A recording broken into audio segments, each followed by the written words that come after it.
good day, good night, good evening sa inyo lahat. Maulan na panahon po. Good morning po. Ito po, kakain muli tayo. At ito, nag-prepare si Wawa ng wings. May sopa si Wawa kasi nga umuulan. At meron isang hiwang tuna at kanin si Wawa. May malamig na tubig. Bago po tayo kumain, manalangin po muna tayo. Samahan po ninyo ako, Our Father God in Heaven. Thank you, Lord, sa mga biyayang nasa hapagkain ng Panginoon. I-bless ninyo, Lord, para po sa kalalakas ng aming katawan. Father God, Lord, i-bless mo rin ang iyong mga anak na wala pa pong makain. Pagkalooban mo po sila. In Jesus' name, Amen. Thank you po. Thank you, Lord.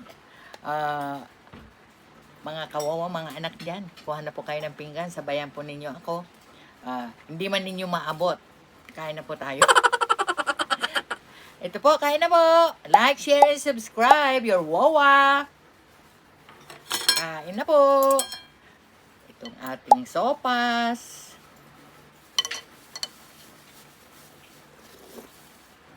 Sarap po. Sarap ng paminta. Hindi po, lahat po masarap.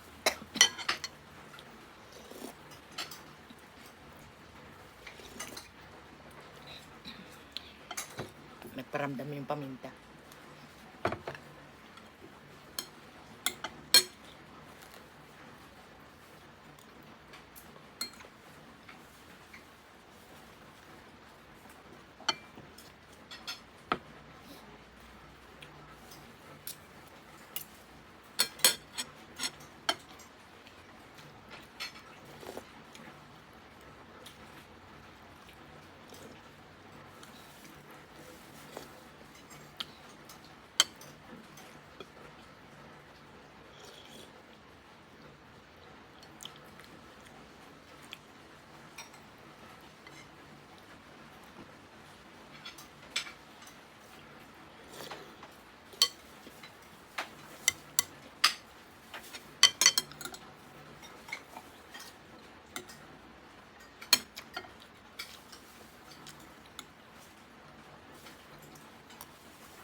Mga anak, mga kawawa, ito po yung Bible verse, oh. Pakibasa na lamang po.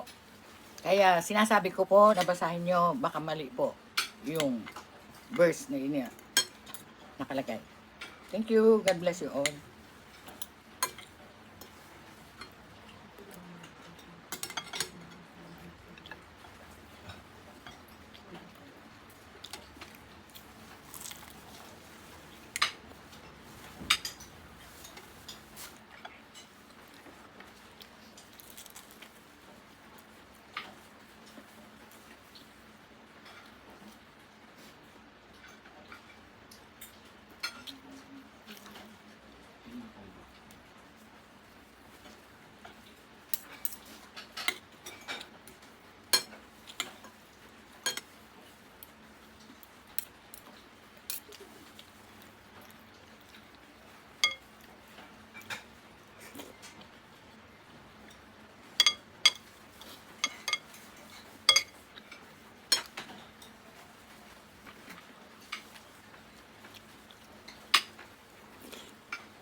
Shout out po sa inyo lahat. Ito po. Tapos sa si Wawa. Isa lang, dalawang piraso lang po yung chicken. May konti pa pong tuna. Naubos ni Wawa yung kanin. At yung sabaw po, pwede ko pong kainin mamaya-maya. Maraming salamat po sa inyo, sa inyong pagdalo. At nawa, lagi kayo nandyan. Tuwing may premiere si Wawa, please like, share, and subscribe. Pindutin na rin po ninyo yung notification bell ni Wawa para maabangan ninyo yung mga susunod niyang mukbang. Maraming salamat po. God bless you all. Bye! Sarang eh! Mwah! Bye!